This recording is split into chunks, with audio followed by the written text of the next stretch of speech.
Welcome on back, everyone. It's another episode of the Dead by Daylight Killers, and today we are doing the night. The night is very, very difficult to explain. It is a knight, nonetheless, with a big sword and can summon ghostly figures to attack the survivors and help you out. We're going to try to break down all of that today before we even get started and try for that 4K. There's a lot to talk about with his powers, so we're going to get right into the gameplay and break it all down as much as we can.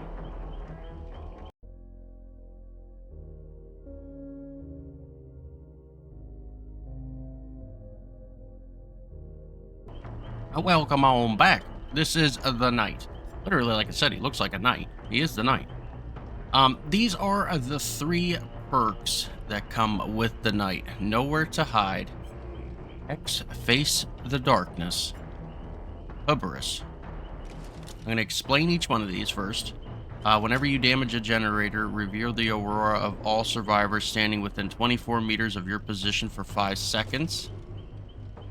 That's nowhere to hide. Face the darkness. Injuring a survivor by any means lights a dull totem, activating the hex. While the hex is active, all other survivors outside of your terror radius will scream every 25 seconds, revealing their position and auroras for 2 seconds. When the survivor enters a dying state or becomes healthy, the hex totem becomes a dull again, and these perks deactivates. If the hex totem is cleansed, this perk is permanently disabled. Hubris, whenever you are stunned by a survivor, that survivor suffers from the exposed status effect for 20 seconds. Hubris has a cooldown of 20 seconds. Okay, that's the easy part about the night, reading these. That's the easiest part. Nowhere to hide. Probably going to help us out. They all can help us out, actually, in a certain way if, things go according to plan.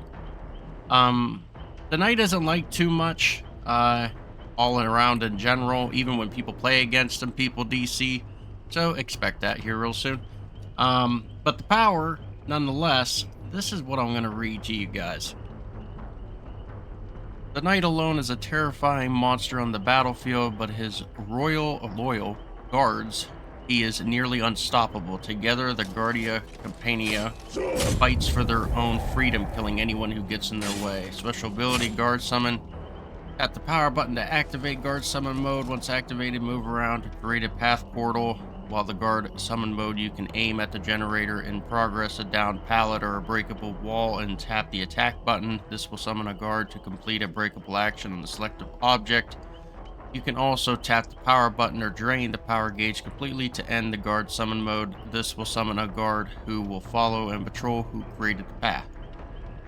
There are 3 guards that are summoned in the same order each time. The Carnifex, and who can break or damage objects faster. The Assassin, who moves faster during the hunt. And the Jailer, who patrols longer and is better at detection. Guard special ability, the hunt. While a guard is patrolling, he can spot and detect survivors. If a survivor is detected, the guard will move to their location, leave a standard on the ground, and start hunting the survivor for a set amount of time. The survivor can escape a guard by unhooking another survivor, grabbing the standard, or surviving until the hunt timer ends. If the survivor is successfully attacked by the guard or the knight, the guard will disappear. When a guard downs a survivor, the knight receives a killer instinct notification. Holy, that was a lot of reading. Anyway, as you can see, there's a lot going on with this guy. To me, he is very hard to use. Some people think he's easy. I think he's hard. These change. As you can see, this power thing right here. You see this power? You see how that picture is? That picture is the Carnifex. That is the first one. That picture changes during the game. It will change to the Assassin and the Jailer too, as he's doing right now, to the ground. That's what you look like on the game when you're summoning them. But it doesn't tell you too much in that literally big ass paragraph. Breaks or damages objects faster and has a longer hunt phase. That's the Carnifex. The Assassin moves faster during the hunt and causes deep wound when attacking. The jailer is just faster everything. Patrolling, detection, just everything. Lasts longer too when it's out. Everything. It's just longer. But they go in order, so you gotta watch how you're throwing them out there because each one of them are different. Me personally, I willy-nilly, I just whip them out. They're not supposed to be played like that. You're supposed to be more technical than that. But I figured I'd break it all down the easiest way I can. So let's get on a gameplay. Let's try to get a 4K, even though I don't see that. I see more DCing than I see anything else, but let's see what happens.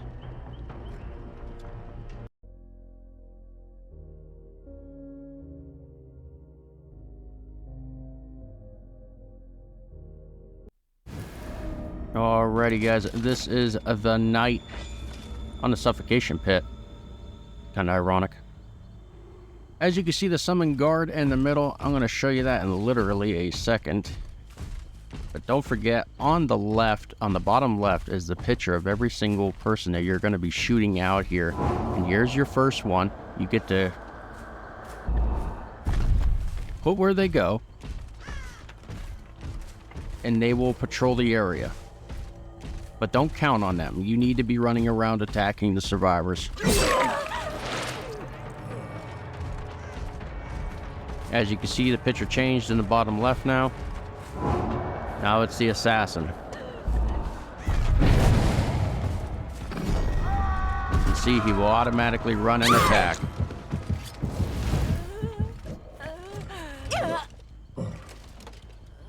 And then you take him to a hook. And that is pretty much how his power runs. So next is the jailer.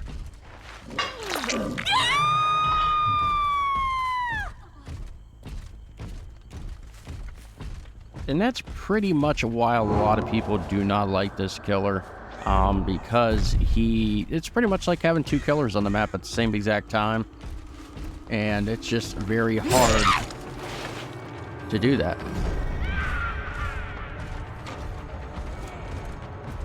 As you can see, he can run right through there. Just keep running and chasing and chasing.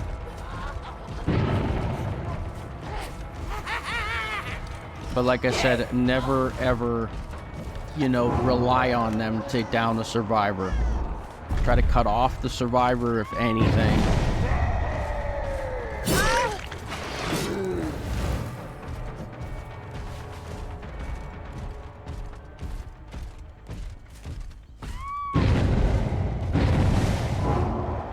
And that is them screaming.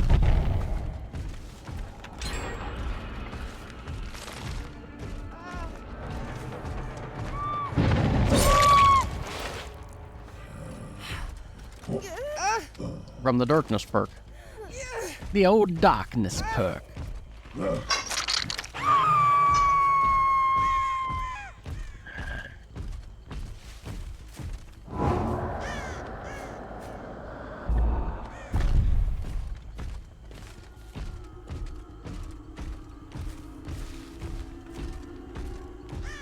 They pretty much trap themselves during this match. They only work on the gens on the right side and not the left side. So that kind of, how that works being a survivor. Kind of screw yourself, and then you leave the gens all on one side.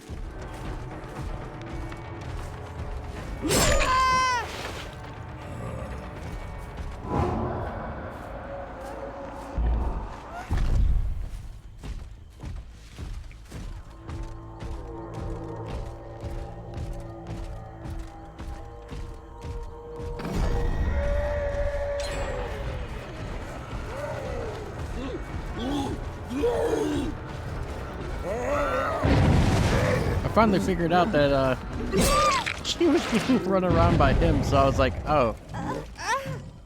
So I just turned around.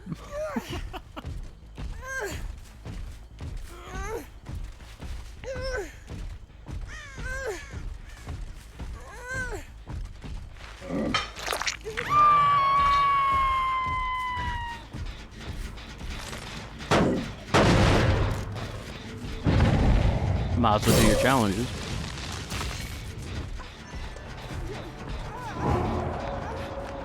I couldn't get him to go off of that, off that little hillside, so keep that in mind whenever you do put out the guards.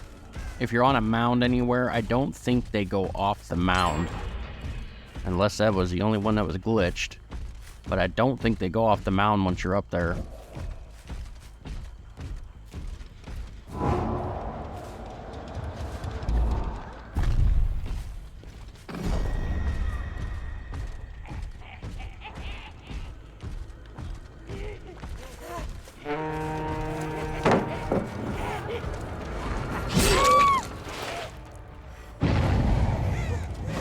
And there's a DC.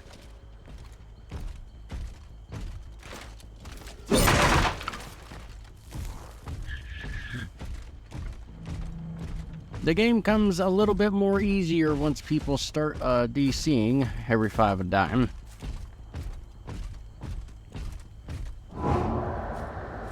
Like I said, though, I don't blame them. Playing Survivor myself and dealing with the night. I rarely get out when I verse the night because it's just very hard to do gens while you have those people chasing you as well as him. So it does make it a little bit more difficult to get gens done. So if you have a team that isn't literally living on gens, and running around scared about the guards getting you or something, then you're probably not even going to get out.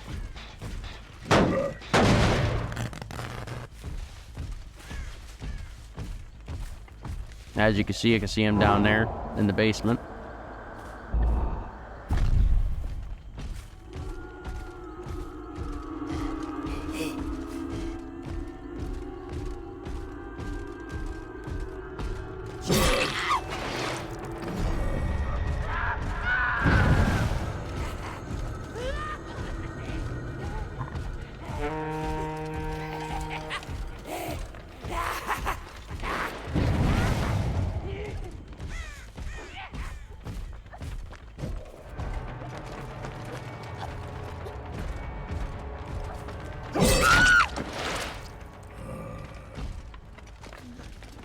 And another one gone.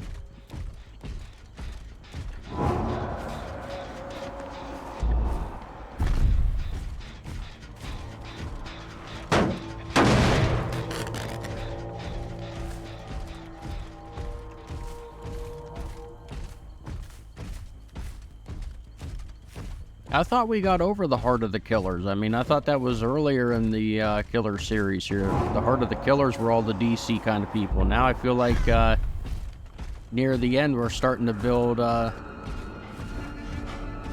the end of the killers that they have right now, we're starting to build up all the killers that people don't want to like DC from now. Again.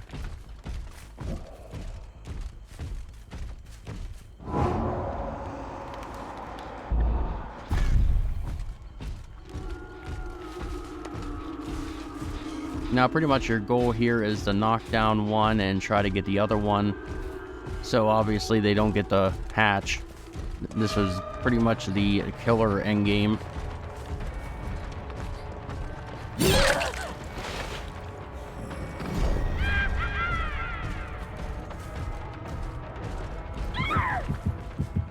And he got him. See how they knock him down automatically? They could either injure him or just... when they're already injured, they can just knock them right down.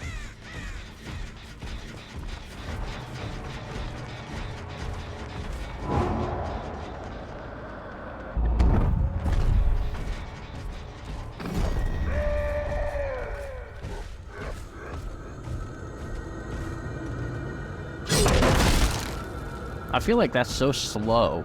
Like breaking down walls and pallets and stuff with this guy. He's very slow at that. Might just be me, though.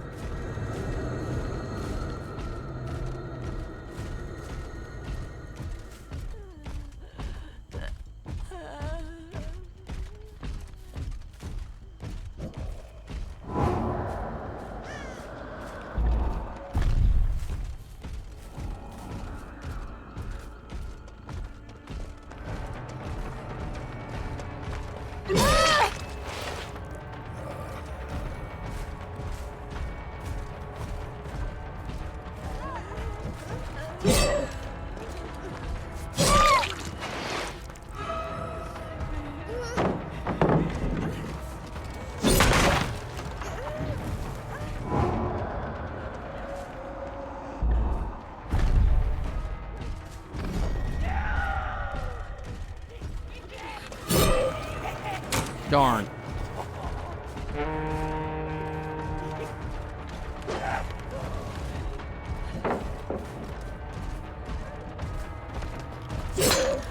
Darn.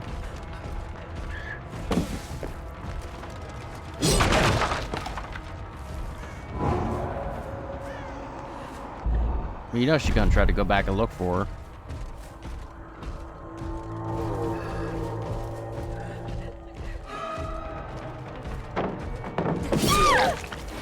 And that's all she wrote. So as you can see, the night is not that... Well, I can't say that. I guess it all depends on how long you play Dead by Daylight, how long the night is, or how hard he is. It all depends, because there's a lot to go with this guy. As I said, like, there's 3 different people. You have to watch how you're throwing them out there, and because they're all different things that they can do. Some are faster than others. Some break walls and other things. They're all different. But if you just willy-nilly it, like I just did, obviously you can get a 4K, but people will DC on you. It's kind of getting normal.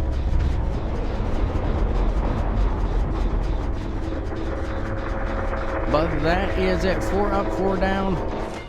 Well, sort of, but nonetheless, it's a kill's a kill. DC's still a kill. Still get the same points. But these are the Knight's perks. And Nowhere to Hide. And then we have Hex, Face the Darkness, as you've seen them screaming. And then Hovers. Those are the 3. Thank you very much for tuning in. I greatly appreciate it. If you're not subscribed, please hit that subscribe button. We got those 2 DCers. Hit the bell so you know whenever other videos come out. And that like on the video. I'll greatly appreciate it in growing the channel. And I will see you guys all on the next episode here of A Killer. We'll try to see if we got any more killers to do here. Have a good rest of your day. And I am out of here.